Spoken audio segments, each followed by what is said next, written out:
मसीह यीशु में आप सबकी सलामती हो मेरे अज़ीज़ों। आज एक हम नए टॉपिक के साथ आए हैं और वो टॉपिक ये है कि खुदावंद यीशु मसीह सलीब पर क्यों मरा। ये एक गैर मसीही मेरे दोस्त के साथ किसी ने सवाल किया था, तो उसने मेरे से बात की कि उस शख्स ने मेरे साथ ये सवाल किया कि मसीह यीशु क्योंकि वो खुदा का बेटा था या वो खुदा था अपनी ज़ात में, तो वो सलीब पर किस तरह मर गया या क्यों उसे मरना लाजमी था। तो इन बातों को लेकर मैंने कहा कि मैं एक वीडियो बनाऊंगा ताकि और भी लोगों तक ये बात अवेयरनेस के तौर पे जाए, ताकि जो भी कभी भी कोई शख्स हमसे सवाल करता है, जब मसीह यीशु के बारे में पूछता है या उसकी सलीब के बारे में पूछता है, जो कि हमारा ईमान है, क्योंकि बाइबल मुकद्दस में लिखा है क्योंकि सलीब का पैगाम तो हलाक होने वालों के नज़दीक बेवकूफ़ी है, लेकिन हम निजात पाने वालों के लिए खुदा की बड़ी कुदरत है।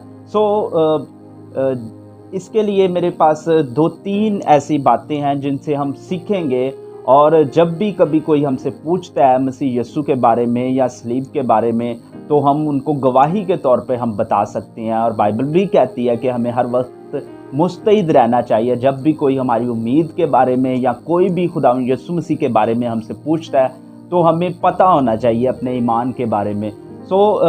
नंबर 1 जो बात है जो मेरे पास है वो ये है कि अकॉर्डिंग टू बाइबल गुनाह की मजदूरी मौत है। हर वो शख्स जो माँ बाप से पैदा होता है, बाइबल मुकद्दस के मुताबिक हर वो शख्स जो माँ बाप से पैदा होता है वो गुनाह की हालत में पैदा होता है, और गुनाहगार शख्स कभी भी खुदा की बादशाही में दाखिल नहीं हो सकता, खुदा के आगे खड़ा नहीं हो सकता। इसी तरह जो दूसरी बात है वो ये है कि इंसान अपनी कोशिश से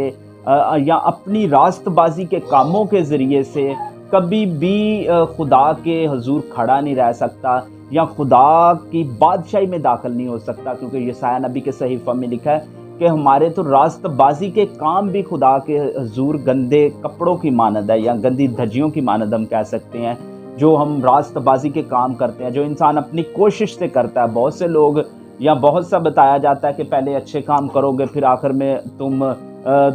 तुम्हारा चेक किया जाएगा कि अच्छे काम ज़्यादा है या बुरे काम ज़्यादा है, फिर उसके बाद इंसाफ किया जाएगा। लेकिन इन चीज़ों से भी बाइबल का जो बेस है, बाइबल बताती है कि हम अपने अच्छे कामों के ज़रिए से भी नहीं खुदा के हुजूर पाक ठहर सकते। क्यों? क्योंकि खुदा नूर है और उसमें ज़रा भी तारीकी नहीं है। इसलिए हम अपने कामों से भी कभी भी नहीं खुदा के हुजूर खड़े रह सकते। इसी तरह जो तीसरी बात है वो ये है कि जो बाइबल में कॉन्सेप्ट है गुनाहों की माफ़ी का, रहाई का, इंसान के पाक ठहरने का, और वो ये है कि बग़ैर खून बहाए गुनाहों की माफ़ी नहीं है। हर शख्स को जो खुदा के हुजूर खड़ा होना चाहता है, हर शख्स जो पाक ठहरना चाहता है, उसको एक कुर्बानी की ज़रूरत थी। और बाइबल मुकद्दस में जो पुराने अहदनामे में मूसा की शरीयत में जो कुर्बानियाँ बताई गई थी, और वो सारे कॉन्सेप्ट यही थे कि पहले कुर्बानी होगी, पहले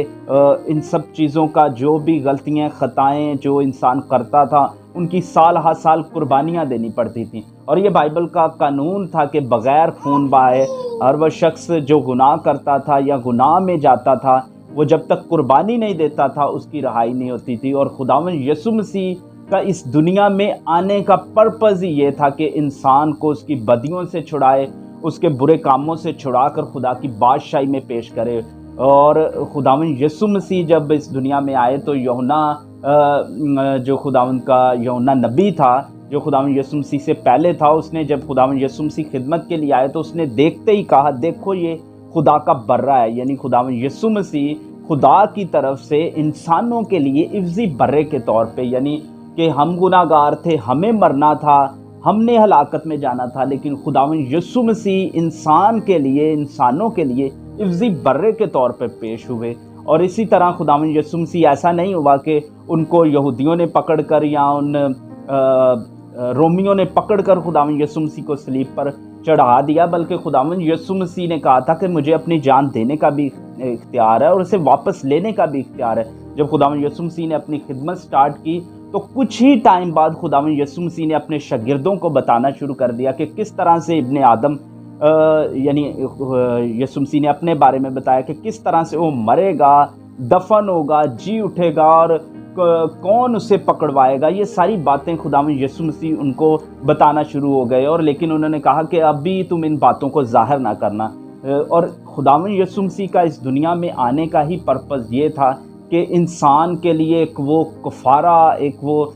دائمی قربانی کے طور پر، تاکہ انسان اس پر ایمان لا کر، اور بائبل میں لکھا ہے کہ خدا نے دنیا سے ایسی محبت رکھی کہ اس نے اپنا اکلوتا بیٹا بخش دیا، تاکہ جو کوئی اس پر ایمان لائے ہلاک نہ ہو بلکہ ہمیشہ کی زندگی پائے۔ اس سبب سے خداوند یسوع مسیح ایک حفظی برے کے طور پر اس دنیا میں آئے، تاکہ انسان کے لیے ایک دائمی قربانی اور ایک وہ جو کنسیپٹ تھا پرانے عہد نامے میں یا شریعت میں بھی کہ بغیر خون بہائے گناہوں کی معافی نہیں، ان ساری باتوں کو خداوند یسوع مسیح نے اپنی زندگی میں پورا کیا، اور خداوند یسوع مسیح ایک حفظی برے کے طور پر صلیب پر موئے۔ اگر خداوند یسوع مسیح نہ مرتے، خداوند یسوع مسیح صلیب پر قربان نہ ہوتے، تو میں کبھی بھی نہ بچتا، بلکہ ہر وہ شخص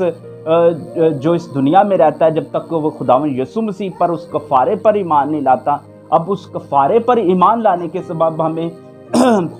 کون سی راست بازی ملتی ہے، یا ہم کس طرح پاک ٹھہرائے جاتے ہیں۔ بائبل مقدس میں پولس رسول کا خط پہلا کرنتھیوں اور اس کا پہلا باب اور اس کی 29 اور 30 آیت میں پڑھوں گا،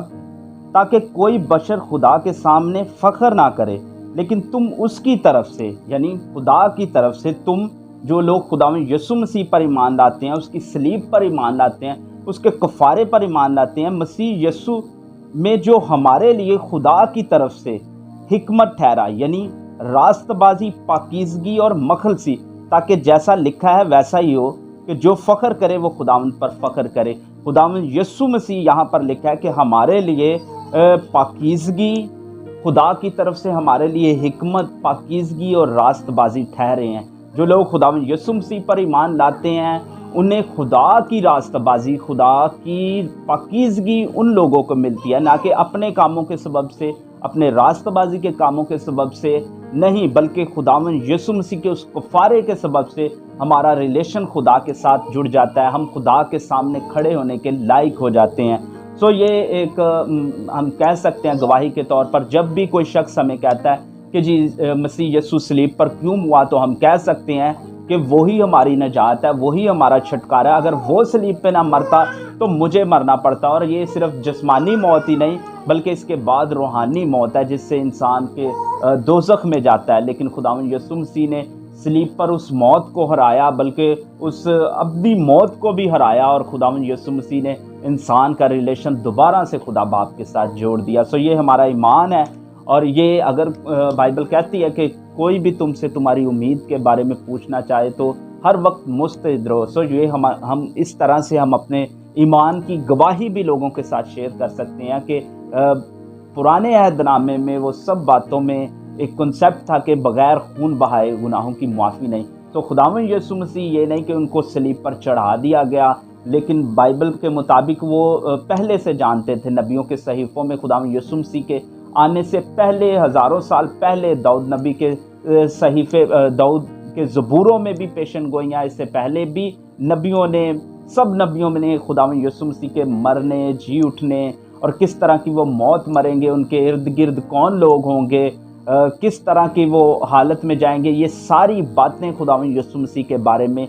پیشن گوئیوں کے طور پہ ہزاروں سال پہلے نبیوں نے کی تھی۔ ان پیشن گوئیوں کو خداوند یسوع مسیح کی زندگی میں ہم پورا ہوتے ہوئے دیکھتے ہیں، جب وہ صلیب پر مرے اور اس کے بعد دفن ہوئے اور اس کے بعد تیسرے دن مردوں میں سے جی اٹھے۔ یہ ہمارا ایمان ہے۔ ہمیں ضرور اس کے بارے میں جب بھی کوئی ہم سے پوچھتا ہے، ہمیں ان کو بتانا چاہیے کہ اگر مسیح یسوع نہ مرتا تو پھر میری نجات کبھی بھی پوری نہیں، کیونکہ بائبل مقدس کے مطابق خداوند یسوع مسیح ہی میرے لیے مخلصی، راست بازی اور پاکیزگی ٹھہرا۔ میں گناہ گار تھا، لیکن وہ میرے لیے گناہ گار کے طور پر مر گیا، یعنی میرے لیے عوضی طور پر مرا، اور اس کی راست بازی، اس کی پاکیزگی مجھے ملتی ہے جب میں خداوند یسوع مسیح پر ایمان لاتا ہوں، اپنے آپ کو گناہ گار مانتے ہوئے، تب مجھے خدا کی طرف سے مسیح یسوع میں راست باز ٹھہرایا جاتا ہے۔ خداوند آپ سب کو برکت دے۔ ملتے ہیں ایک نئی ویڈیو کے ساتھ، ایک نئے ٹاپک کے ساتھ۔ تب تک خداوند آپ سب کا ہمارا نگہبان ہو، خداوند یسوع مسیح کے نام سے، آمین۔